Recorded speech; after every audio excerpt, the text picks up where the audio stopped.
Hello and welcome to the Eastern Front. My name is Delbo Rohac and I'm a senior fellow at the American Enterprise Institute. I'm joined as always by Julia Joja, and our special guest today is Matt Field, the British ambassador to the UK. On our podcast, we discuss security, politics, and culture of Eastern Europe and their continued relevance to the United States. If you enjoyed this episode, please consider subscribing, rating, and reviewing us on Apple Podcasts, Spotify, or wherever you get your podcasts. Okay, let us now start with our first segment, the news from the Eastern Front. We've decided to impose a little bit of structure on the podcast and start always with a segment in which Julia and I talk about the news of the day or about whatever has caught our attention. Then we have an interview, then we have a short segment with recommendations. So I want to start this, given our month-long pause, on a somewhat casual note and ask Julia whether she had a good holiday. I did have a good holiday, but as always, it's been too short at the beginning of this holiday. What is, I guess, relevant to the Eastern Front is that I traveled to Georgia, Turkey, and Romania for interviews for my book, asking people, policymakers, decision makers about strategic competition in the Black Sea region. And maybe I'll have an opportunity at some point to share some thoughts about how radically different interpretations from circles from different countries that are neighboring each other of the same issue are, whether who's winning and who's losing in the war, whether China is a power to fear in the Black Sea region or not,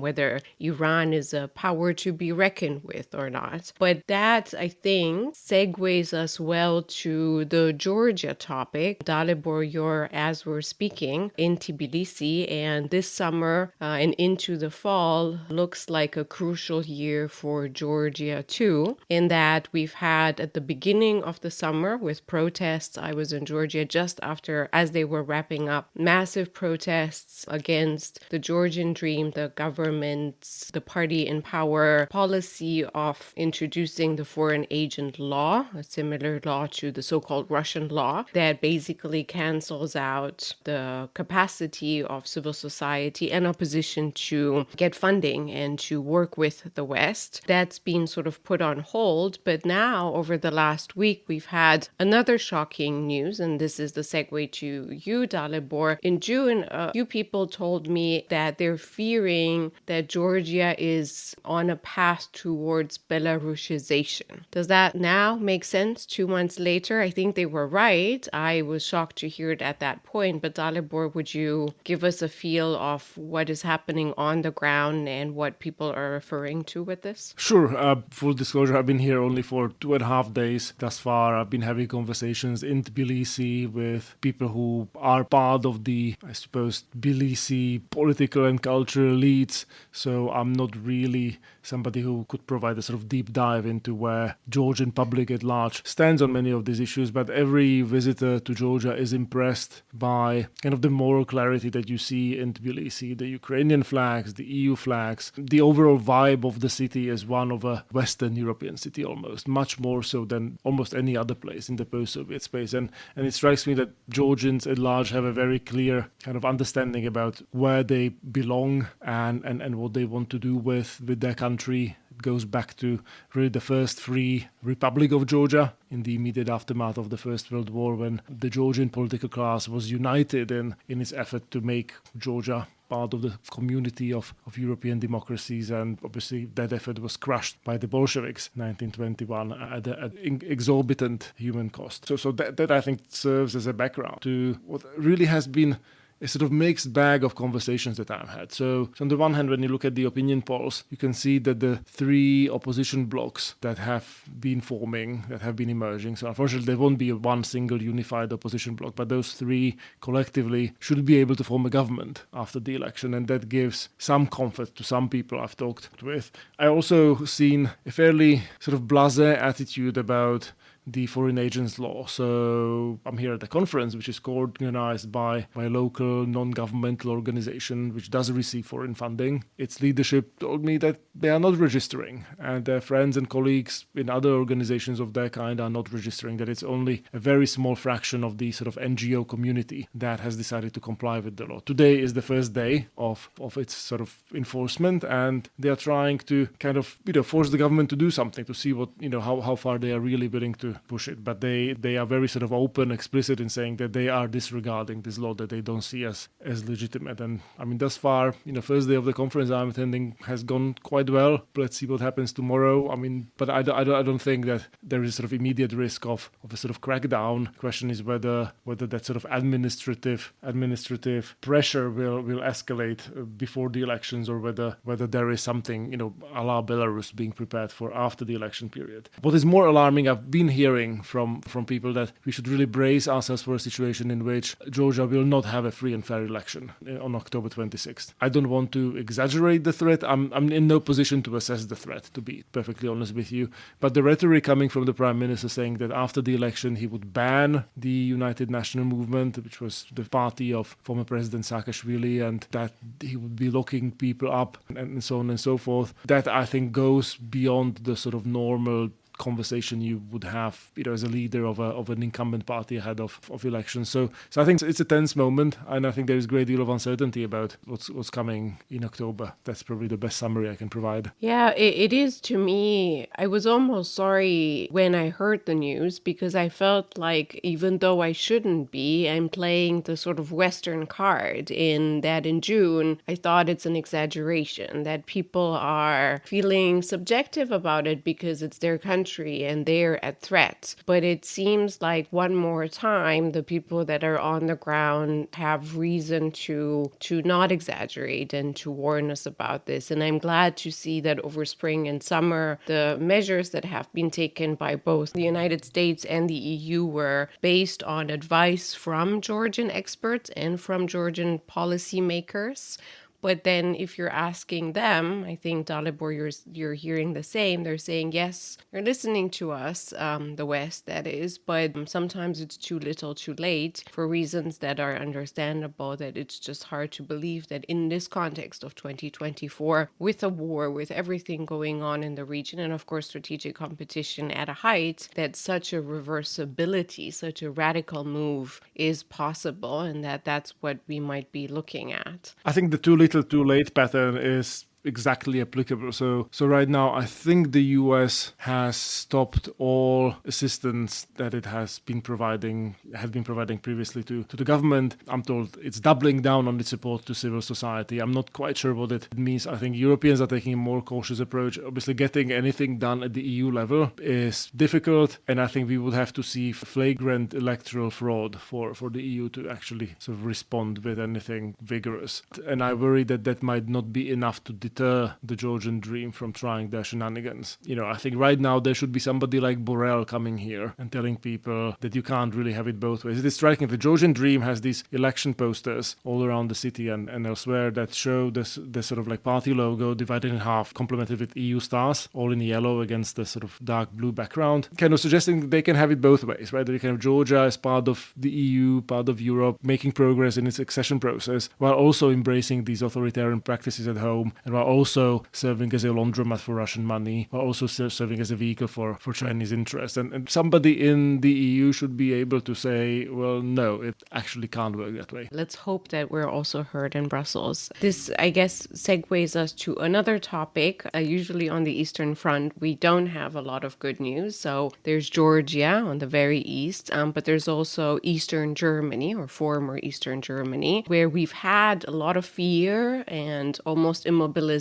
over the past few months coming out of Berlin and from outside observers, because we kind of knew, or we were fearing what's happening, but now it's in front of our eyes. The results are coming in, and in the two German states, Länder, that had elections on Sunday, September 1st, the Alternative for Germany, the far-right party, has won big. In one of the two, in Thuringia or Thüringen, it has become, for the first time, and that's what you see in the headlines too, the strongest far-right party in an election since World War II in Germany. The problem with the results in Thuringia as well as in Saxony, where AfD has scored as second strongest party, is not necessarily the fact that they are coming in so strong. We kind of knew this was happening. The problem is that the other parties, the mainstream parties, have done extremely only bad, worse than people were anticipating and that polls were suggesting, and that a bunch of them are not making it beyond the threshold. So in Thuringia, out of the three mainstream parties that are in power at the federal level in Berlin, only one, the SPD, the Social Democrats, have made it, and that basically the mainstream parties, Angela Merkel's CDU, center-right, is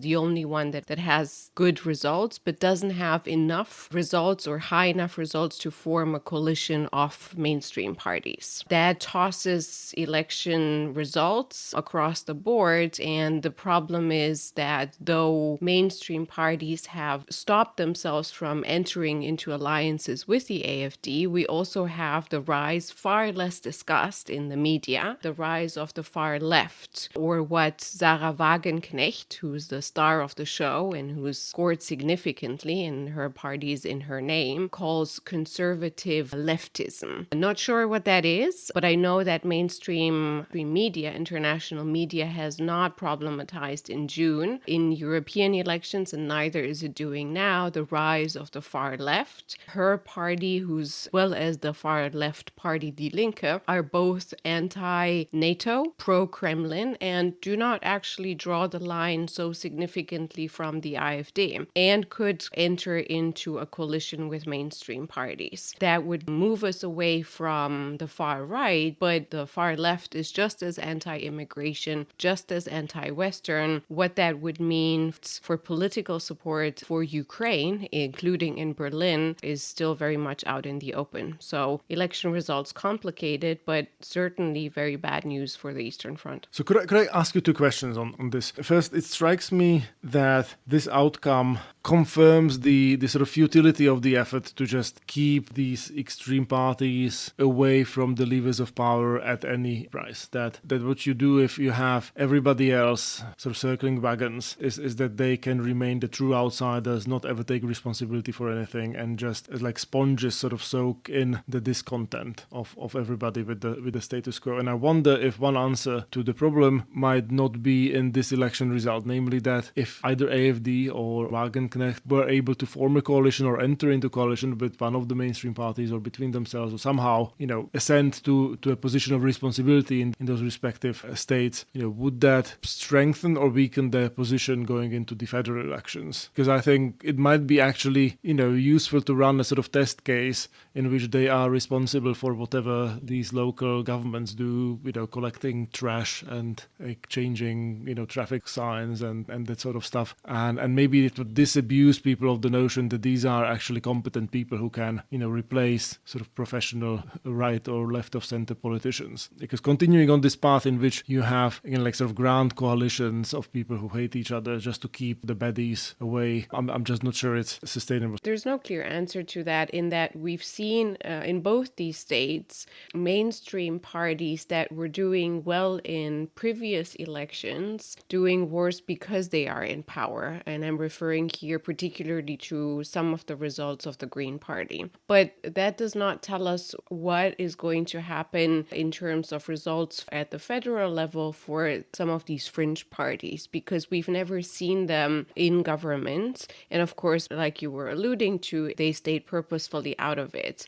And I think it's on a case-by-case level, depending on the individuals that are winning and what kind of managerial experience they have. Because even in, particularly maybe in Germany, including in Eastern Germany, I would not underestimate how good administrators and managers are, particularly those politicians that are deeply embedded and are getting a lot of literally popular votes. So I'm afraid we will be looking at a combination in which we might see particularly Sarah Wagenknecht's party in power. Maybe we'll look at a monstrous coalition, less likely, of AfD far right with far left Sarah Wagenknecht, or even with Die Linke. And depending on what combination we're looking at in each land, this could have a negative effect at the federal level, or it could just plateau and not have a decisive effect, particularly when it comes to the strategic intention, and that was the election strategy of the mainstream parties, to draw votes back to the mainstream. I'm not as optimistic that in the short and medium run this would have success, but we'll have to see in the next few months. What about your second thing, Dalibor? I suppose my second question is ultimately unanswerable given the information that we have, but I wonder what you think this result means for the federal elections that are coming, whether you can sort of extrapolate from this in any meaningful way or whether that's just a bridge too far. I think it's still a bridge too far. I feel like I would be presumptuous to now make predictions in terms of numbers, again, because the East is so different in terms of voting patterns and individual grievances from the West still. The cultural and social perception discrepancies are so different. And then because we have this bird's eye perspective here on the podcast too and in mainstream media, it's very hard to differentiate, but we should,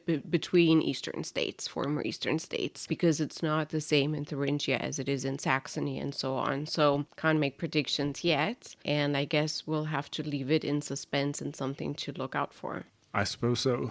Julia, thank you. Let us now turn to our special guest, Ambassador Matt Field, who is the British ambassador to the Czech Republic. If you don't follow Matt Field on Instagram, you should do yourself a favor and do so. It's at MattFieldUK. And I'm saying that because his Instagram account and his broader presence in the Czech public space is a real triumph of public diplomacy. I mean, it's very rare to see diplomats being so immersed in local culture, commanding the language, being able to quote at length from any Menzel movie you can think of. And I want to actually start on that note and ask you, Ambassador, whether your colleagues in Foreign Office might not be worried that you've already gone native, and instead of being an advocate for British interests in the Czech Republic, you might be, providing your colleagues back in Westminster with a, biased view of what's going on.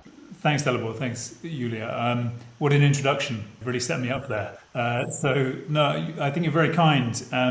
This is, for me, it's absolutely, part of doing this amazing job I get to do, to be an ambassador to represent the UK, especially in such a friendly country as the Czech Republic. This is, particularly at the moment, there's a lot of interesting things happening here.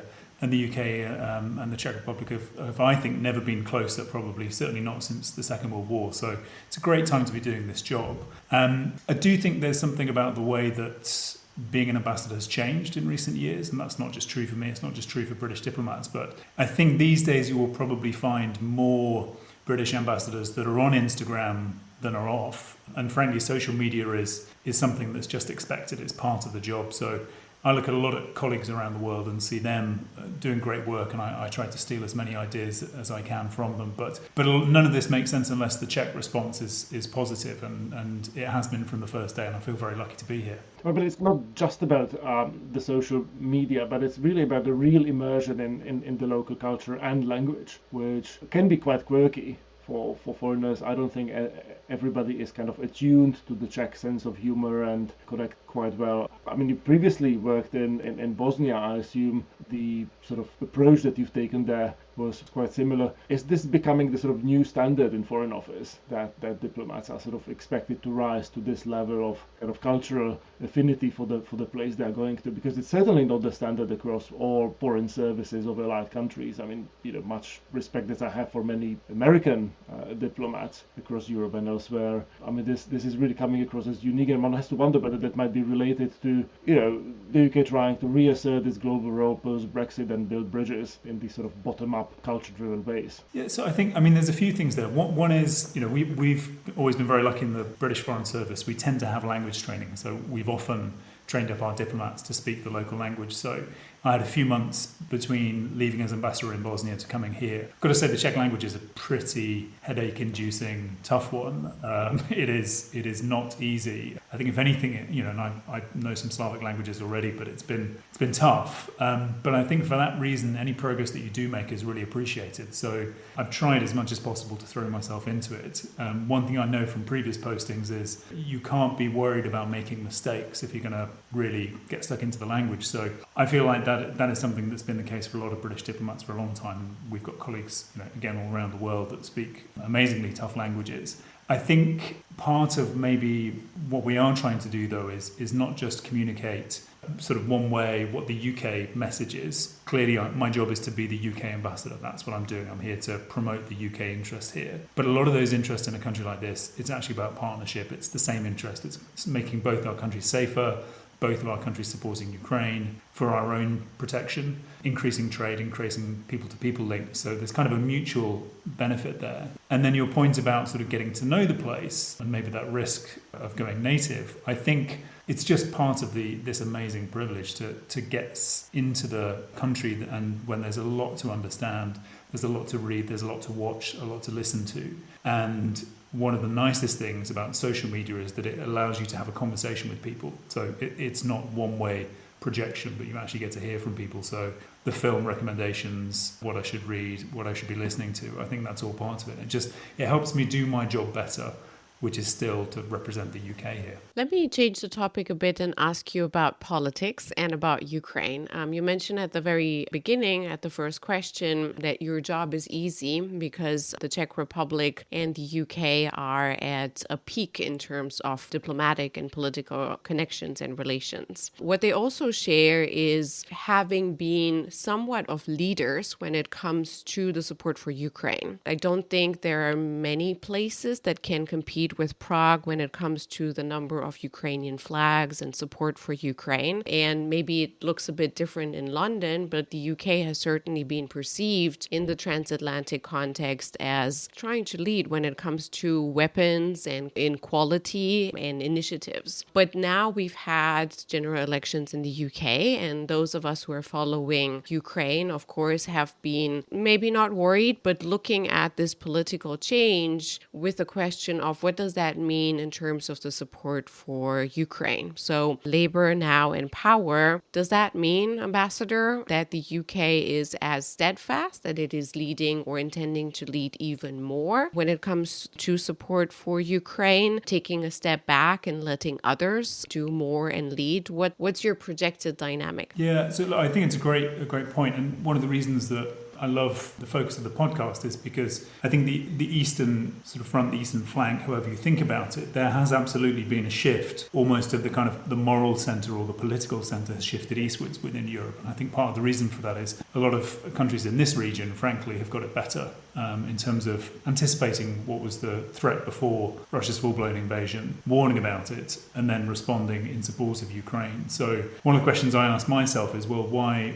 has this country, how can I understand why the Czechs have been so strong in that reaction, that support? At least a couple of the things that I got hold of early on that helped me was the UK has got Salisbury, the sort of incredibly reckless use of chemical weapons on British streets. For the Czechs, it was Vrbětice, so the ammunition explosion, which was also fatal and was actually carried out by some of the same GRU agents. And then, of course, a little further back, you have the experience of 1968, the suppression of the Prague Spring. And so I the speed of reaction from the Czech side actually makes more sense in that context, because it really did know what it meant to have tanks rolling through your streets and being told that this is for your own liberation. So that's on the Czech side. On the UK side, I think you're right. Of course, I'm a little biased, but I think you're right that the UK response has been very clear from very early on. That was the previous government. That was actually Boris Johnson's government initially responding there, very clear in terms of calling out what Russia was doing. Actually, we warned a lot of our allies in advance of what was going to happen, and many of them didn't believe us. But,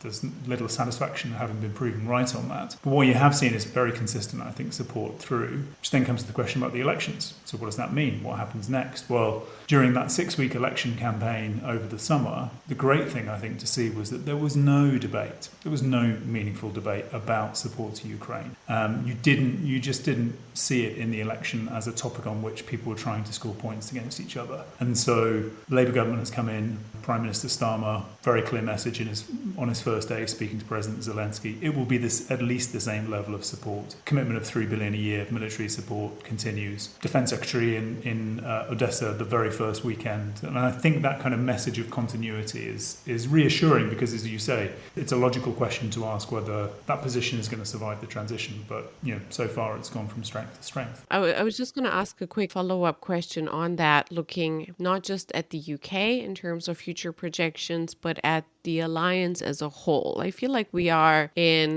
pundits always say we're in a critical point in this war, a turning point. I don't know if it's a turning point, but things look very different now from a few months ago. Ukraine is in Russia. There's a lot of panic and talk about red lines on both ends. There's also a continued debate even today about restrictions in terms of what the West delivers. And so I'm wondering, you being in the Czech Republic, again, one of the leaders on this, and you've highlighted yourself how Central and Eastern Europe has been, in my opinion, key in also ensuring, including Washington's support, committed support, and increased support over time for Ukraine. So what's the word on the street where you are? How do people feel? How do you feel? And how do people around you feel in the region in this fall about how things are and should be evolving for European security as a whole in the months to come? Yeah, again, I think it's an entirely reasonable question, and one obviously that we ask and we talk to our Czech host a lot about. Again, one thing that's striking for all those changes that you've mentioned, and obviously the Kherson and other facts on the ground that we've seen, I don't see any particular change in the leadership here in terms of support for Ukraine. I think it's been a very strong message. I think one of the things that the Czechs have done particularly well is around sort of galvanizing support on ammunition, for example, very practical, very useful, timely, will help the Ukrainians in the field. So I think that sort of very hands-on practical support, frankly, not just the rhetorical support, but actually making sure that Ukraine has the things it needs to defend itself. Certainly when I talk to people here, there's a real strong continuity of message. And I think it's a similar thing that you saw during the UK election as well. That this isn't about supporting Ukraine purely for its own benefit. This is an act of self-defense as much as it's an act of helping Ukraine defend itself. Because, frankly, Russia succeeds in Ukraine, it will not stop there. We know that. We can be sure of that. We know also, and this is partly a UK experience that I'm very conscious of, that conceding the territory of your allies in the hope that will somehow stave off aggression, that also doesn't work. I mean, we saw that in 1938 with Munich. So another lesson we keep in mind, and I do talk to Czechs about. And then the point is that Europe has to take responsibility for its own security. I mean, the US has done an enormous amount, but the European members of the alliance, the European members of NATO, have to take responsibility for our own security, and that means helping Ukraine and bolstering our own support.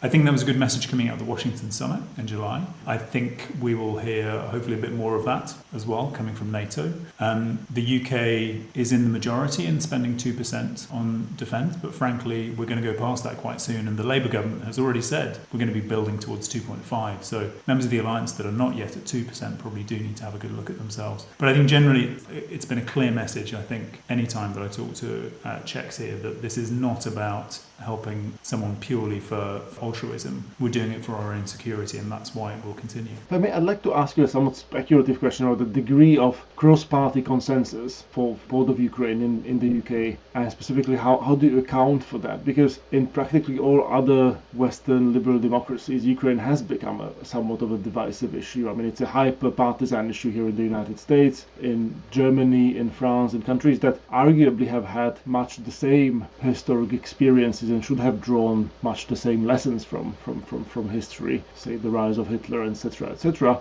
Support for Ukraine actually commands less of a universal support across political parties. How has the UK kind of avoided falling into the same trap and moving Ukraine onto the political front lines? I think it's a really good question, and it's one that we absolutely shouldn't take for granted. And I don't think there's a simple answer for it. I do think that there is a point in there that I think quite early on the government reached out to the opposition, and the opposition voiced its support for the government's position, and there was an agreement that they would not use this particular topic to try to score political points against each other. Frankly, I think that's quite unusual in a lot of politics, not just our own, but you look in this year of elections around the world. I mean, how many of those are we seeing, incredibly polarizing, divisive discussions? But Ukraine wasn't one of those topics, at least not for any of the mainstream parties. And I think, partly it's about an early conversation and a decision on both sides that this was not something they were going to use as a political football.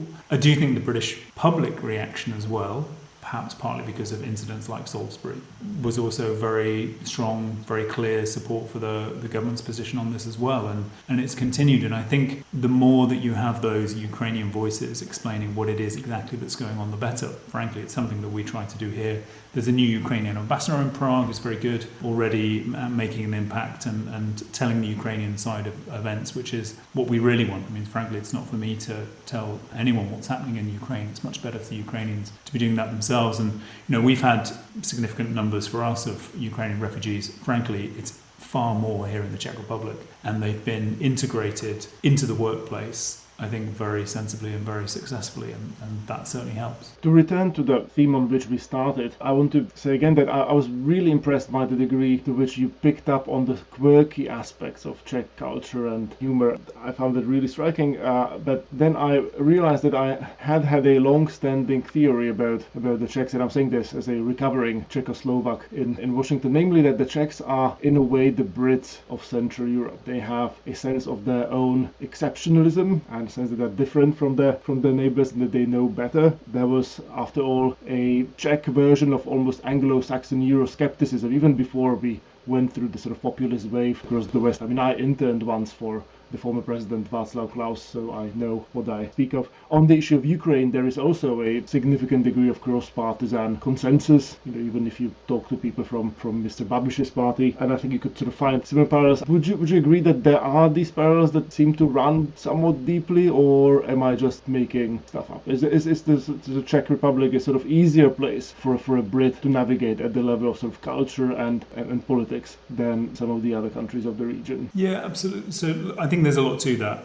It's almost predictable that I do think that, because that's part of how I do my job, is to try to look for those connections. I mean, one thing I will say at the start is it's good to be reminded of that, not least because, if I read some of my social media, especially the comments, there's an awful lot more, it feels at the moment, hate than there was previously, and a lot more sort of finger pointing. I think that's generally social media in lots of spaces. I don't think that's unique in any way, but I'm conscious, and I do notice that, people feel emboldened in social media to say some pretty ugly and unpleasant things about lots of issues, including what's happening in the UK. But I think the point about that connection absolutely makes sense to me. Frankly, Monty Python could have been Czech. There's a great Czech character, Yara Timmerman, who could have been British. These are obvious connections, I think, in terms of that sense of humour. We just kind of get each other, we spot the ridiculousness in things. I think there's also maybe a bit more of an appreciation for the Czechs at the moment. I think a bit partly that sort of increased confidence on the international political space. You've seen that the last couple of years, especially with President Pavel. I was really pleased to open up a copy of The Economist over the summer, and their recommended reading on the beach was Karel Čapek's Válka smloky, War with the Newts. And it might seem quite a strange recommendation, but I think it's absolutely right. It's a 100-year-old book that could have been written about what's happening in the world today. So I feel like it's a good moment right now to be based here in Prague. Ambassador, thank you so much. Thank you. Let us now turn to our third and final segment, our recommendations. So this week I have an article to recommend to our viewers in Foreign Affairs by Stefan Bridle, who is a professor at Columbia. I'm not recommending it because I would thoroughly agree with its content, but I think it sort of offers thoughts that are worth grappling with. So in his piece, he argues that relaxing the Western restrictions on the use of Western weapon systems would not have a meaningful difference on the battlefield, partly because Ukraine's limitations have to do with its inability to conduct large-scale maneuver, to use military. Again, I think it's a reasonable argument to make, and I'm saying this as sort of non-expert on military matters, but I think it is also a bit of a straw man in the sense that very few people would be arguing that the relaxation itself would be the game changer. I think it would have measurable effects on Russia's ability to dominate the air and use air power against Ukraine, but I don't think there is anybody who would be saying that the relaxation on these missile systems and their ability to strike against Russian targets and targets deep inside Russia would by itself solve the problem. I think everybody recognizes that in order to actually conduct large-scale maneuver, Ukraine needs more equipment and more manpower, and particularly more Western-provided kit. So I think it is one of the components of Ukraine's success, but it's not the only component. And again, it's worth reading, worth engaging with, and I think our listeners can arrive at their own conclusions. It is funny, if I may, a brief comment in here, that we keep repeating the same cognitive patterns. We're arguing, or some of us are arguing, that we shouldn't be giving Ukraine X, whether it's quality or quantity, because they won't be doing well and or it would escalate. And then eventually it happens and only positive things happen and no escalation. So I feel like this is one more in this series of episodes, and I'm almost curious to see what the next argument will be against support for Ukraine. I mean, to his credit, he also kind of pushes aside this question of escalation and just sort of tries to focus on the sort of military merit of doing this. But I think he, even there, sort of overstates his case, so to speak. I think we'll have to leave it at this. I really enjoy this new format. Julia, I hope it's tolerable for you, and I hope it's tolerable for our listeners. Thank you. We hope it's tolerable for our listeners. I think we're trying to get it closer to our listeners, and so far it seems like it's working well. So let's see. Great. Well, thank you for listening to the Eastern Front, a podcast on the security, politics, and culture of Eastern Europe and on their continued relevance to the United States. You can find more episodes and additional content on our website, ai.org, where you can find also a way to subscribe to our newsletter. And we are also on Twitter, LinkedIn, and other social media platforms. Please don't be strangers and send us your tips for future guests or topics you'd like us to cover on the Eastern Front. If you enjoy this podcast, please consider rating, reviewing, and subscribing on Apple Podcasts, Spotify, or wherever you get your podcasts. Thank you, and goodbye.